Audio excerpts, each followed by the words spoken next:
Duchesne County School District values the safety of our students who are transported by our professional bus drivers, as well as those students who walk to school, drive to school, and ride to and from school with their parents.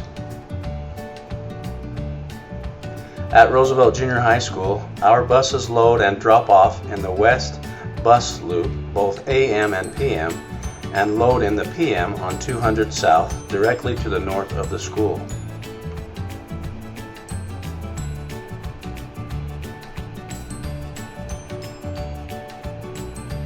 In the morning, buses will intermittently drop students in the West Bus Loop. They will walk away from the bus drop area directly into the junior high school.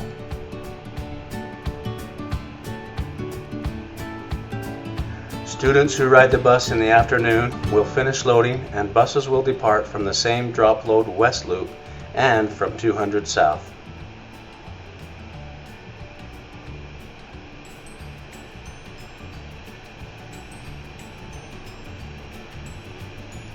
Parent vehicles are not to enter the bus drop loading areas. Parent pickup loops are located at the east side of the building. Thank you for watching, and remember, safety first.